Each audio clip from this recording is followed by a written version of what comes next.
Yeah, Jubilee TV official, check the mic, 1, 2. Sa digital landscape, ang boses nyo ang dala ko. Headphones on, mga matay nakatutok, puso'y handa na. Jobelito TV official, reactor ng kalingap. Tayo'y maghatid ng liwanag sa bawat sulok ng Pinas. Isang tinig para sa bayan, advokasy ang wagas. Jobelito TV official, reactor ng kalingap. Ang inyong reactor ng kalingap. Yeah, reactor ng kalingap.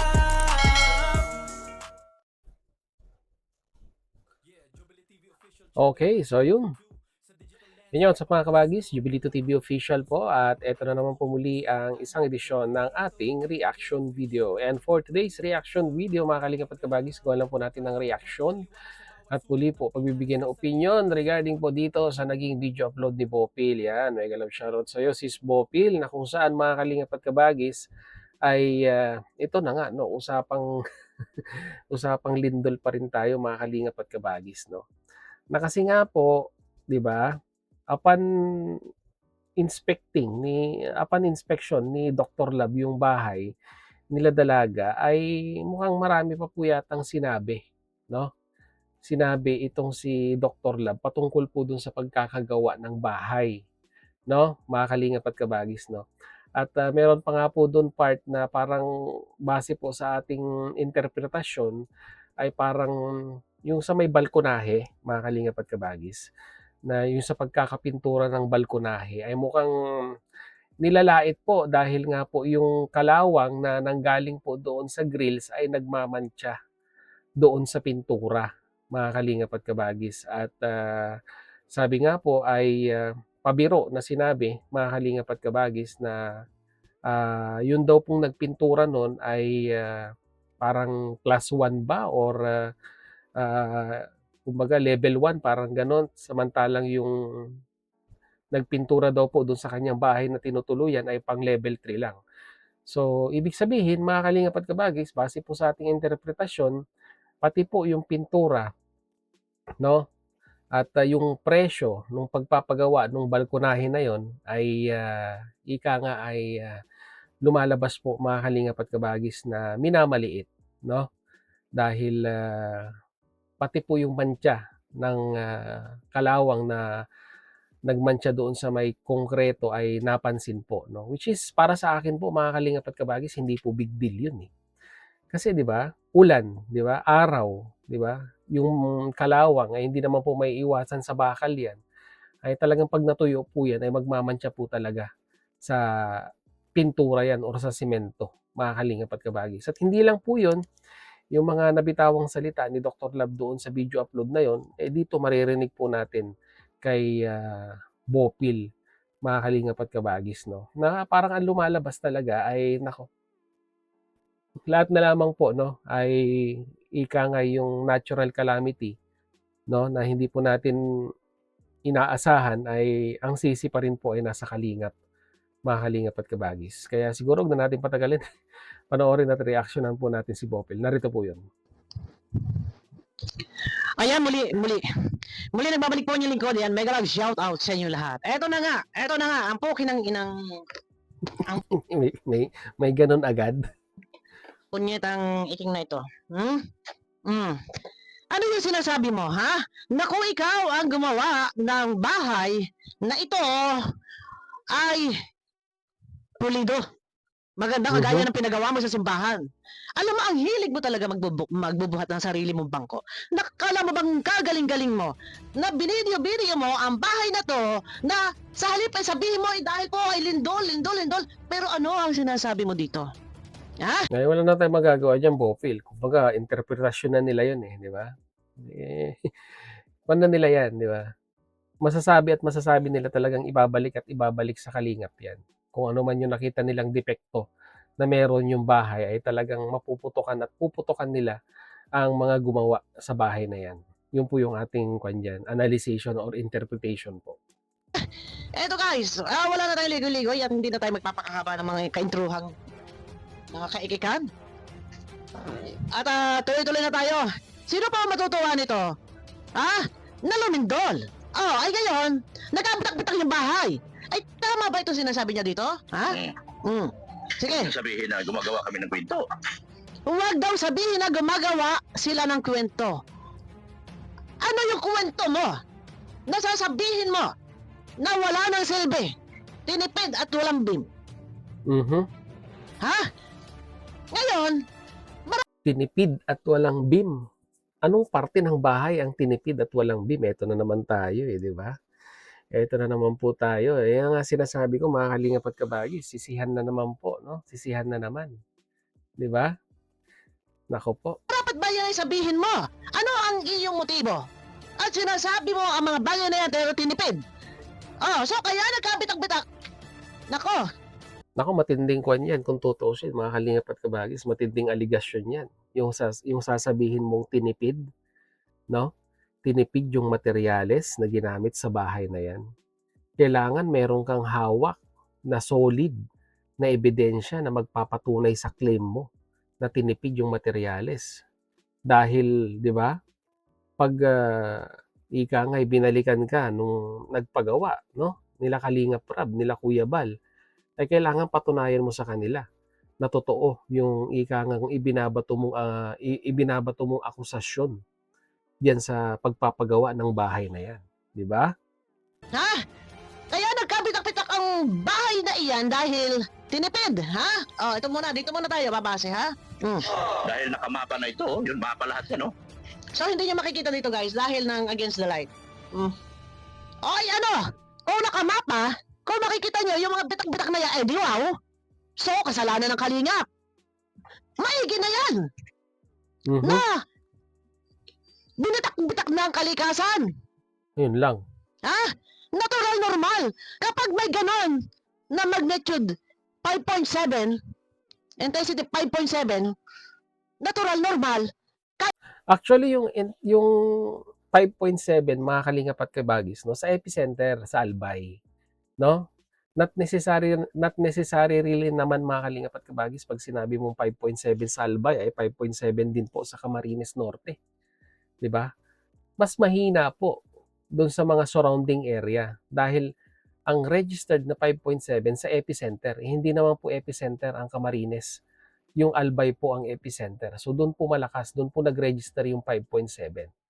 Although sabihin man natin siguro sa base po no sa ni-research natin is nag-register yata ng 5.4, no, sa Camarines Norte.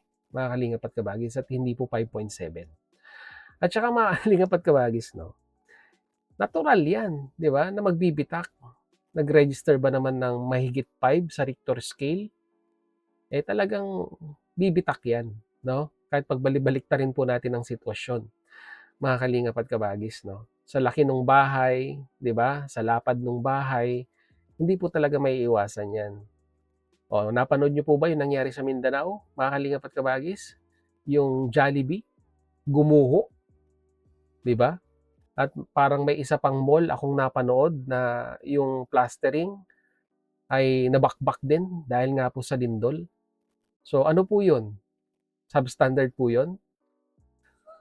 Ibig sabihin po ba yung Jollibee, napakalaking kumpanya po niyan, mga kalingap at kabagis, ay hindi nila ini-inspect yung mga building na kanilang nililis for franchising?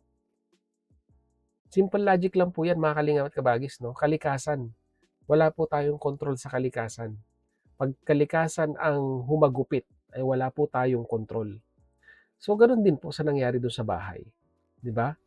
Kalikasan ang may gawa, tapos ang sisisihin, yung gumawa ng bahay mismo. Nasaan ang hustisya doon? Di po ba? Ayaw magpaguho din niya ng bahay. Ha? Nagkataon, nalamin doon dyan, so binitak yung bahay, natural, normal. Still Mhm. copy pasting Wala from po, may another ads. AI tool.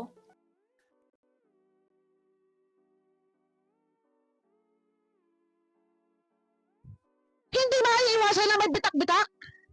Ha? Oh, ano? Sus, nakakaawa. Oh, Nakakaawa. eh di pagawa mo kung naaawa ka, pukin ng ina mo ka. Yun Ha? lang. Pagawa mo. Hmm. At ikaw ang kabita-bitahan diyan. Ipagawa mo. Ipaayos mo. Na huwag kang Shoutout sa hihingi. mga shoutout sa mga sponsor. Oh, ayan na. 'Di ba? Sa mga gustong magpagawa, sa mga butihing sponsor po. Ayan po. Ayan na po ang pagkakataon. Pwede nang ipagawa yung bahay kasi marami na nga daw pong bitak-bitak.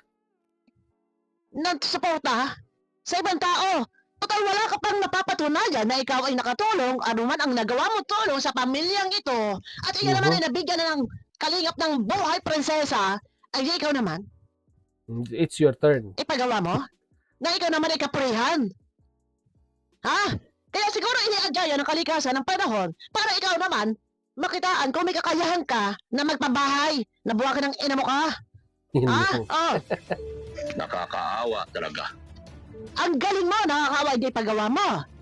Ipagawa mo, tulungan mo. Sa dinami-dami ng apektado, ng mga nalindol na bahay sa parteng Visayas, sa Davao. Kayo ba may naririnig na nagreklamo na ito, yung bahay ko, ay nagkabitak-bitak dahil ng kontraktor na kausap namin, yung gumawa sa amin.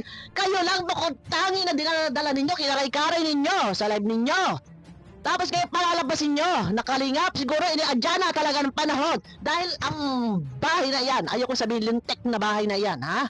Ang bahay na yan ay wala nang katapusan din pagdidiskusyonan. Kung yan ay back, ay di lumayas na. Yan nga po yung one eh.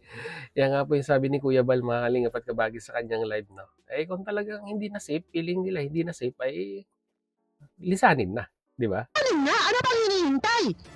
Ha? At ang dami nyo pa kaikikan dyan na palalabasin mo pa kasalanan ng kalingap. Marunong manira.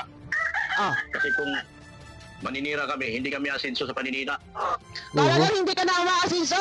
Ha? Ayan o, may bitak. Talagang hindi ka aasenso. At ano nangyari sa iyo? Ang napakalaking community na sinandalan mo, na diyan ka kumita, ay wala na. Kaya hindi ka aasenso. Magbaback to zero ka. Ha? Dahil yung grupo mong ginawa ay punong-puno ng kamalasan. Talagang hindi ka aasenso. Dahil kayo, nagngangat-ngatan din. Yun lang. Nakakagulo din, ha? O sige, i-vlog pa ninyo ng i-vlog. Nakikita nyo guys, ay ano.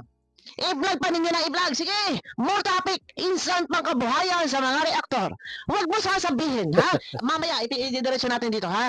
Na siya ay nakikiusap, na di umano raw, ay siya'y titigil, kung titigilan na lang daw ang dalaga. Bakit ano pakialam mo? Sa lahat ng mga reaktor, na ito ay kanya-kanyang channel. Hindi mo kaya kontrolin yung sarili mo, ang patigilin mo. I-apply mo, yung pakiusap mo, na tumigil na, i-apply mo sa sarili mo, ha? Yun lang. Totoo kami. Oo, Oh, kami marunong manira. autot mo, sinungaling ka. Kami. Oo. Sinungaling. Okay, You know, kung sa totoo ito, total nabanggit naman ni Dr. Lab, sa totoo lang kami, no? Kung sa totoo lang, no? Sabi nga ni Dr. Lab, sa totoo lang kami. Kung kaya, no? Kayang ika nga ay mapatunayan nila Dr. Lab na mababang klase ang mga ginamit ng mga materyales diyan sa bahay na yan. Eh sa ngayon pa lang, likumin nyo na. Di ba? Likumin nyo na yung mga ebidensyang yan na magpapatunay na yung mga materyales na yan ay substandard. At yan po ang dahilan kung bakit po nagkabitak-bitak yung bahay na yan at hindi po yung lindol, mga kalingap at kabagis. Ngayon pa lang, simulan ng ipunin yung mga ebidensya. Dahil base po doon sa napanood ko po na video ni Kalingap Rab nung ipinapatayo po yung bahay na yan, ay sabi nga po ni Supermac, ay mga first class na materyales, bakal, ang ginamit dyan. So ibig sabihin parang lumalabas, sinungaling si Supermac dun sa mga statement na kanyang binitawan. No? Mga kalingap at kabagis. Hanggang sa akin lang naman, no? Imbis na tayo po ay magsisihan, no? Dahil po dito sa nangyaring crack na ito. Isisi sa kalingap dahil sa standard di umano, yung mga ginamit na materyales, 'di ba? Eh kung kaya naman pong gawaan ng inyong grupo, no, na sumusuporta dito kay Dalaga para ma-rectify yung problemang 'yan, ay simulan na. 'Di ba? Simulan nang gawin. 'Di ba? Dahil unang-una sa lahat, sa tingin ko po, mga kalingap at kabagis, no, ay hindi na po kwan 'yan. Hindi na po ika nga ay pag-aaksayahan pa ng panahon nila Kuya Bal na ipaayos 'yan. Pwedeng i-inspect, no? Pero yung sabihin nating ipapaayos, malabo na po 'yan. No? Dahil po sa nangyari, mga kalingap at kabagis. Kung kukunin lang ang opinion ni Kuya Bal dyan, malabo na. Biruin mo, naipaayos pa yung kwarto bago nangyari yung tulpuhan. 'Di ba? Tapos ngayon, isisisi sa kalingap. 'Di ba? Nasaan ang hustisya? 'Di po ba, mga kalingap at kabagis? Kaya yun lang, 'di ba? Yun lang, Doc. Kung sa tingin mo ay nasub-standard yung bahay na yan, ngayon pa lang, maglikom ka na ng ebidensya magpapatunay, no? Na ang nagamit nga po diyan ay substandard, no? Dahil sa tingin ko po ay hindi po matutuwa si Kalingap Rab kung ang paparatangan po ninyo na ang pinapagawang mga pabahay allegedly ng Kalingap po ay sabihin na nating hindi magandang klase, no? So, ano sa tingin ninyo, mga Kalingap at kabagis? Mag-comment po kayo sa ating comment section kung ano naman po yung opinion dito. So yun, muli maraming salamat, mga Kalingap at kabagis, dahil hanggang sa dulo po ng ating reaction video ngayong araw na ito ay nasamahan niyo po muli si Jubilito TV Official. At muli po, papaalala po ang inyong host sa mga hindi po nakasubscribe sa ating YouTube channel ay subscribe nyo na po, Jubilito TV Official. At kung nagustuhan nyo po ang ating reaction video for today ay paki-like and share. So hanggang dito na lang. Once again, this is Jubilito TV Official, proud member po ng Team Koos at ng Team Bios. As I always say, mga Kalingap and kabagis, peace, God first, God bless po. Bye!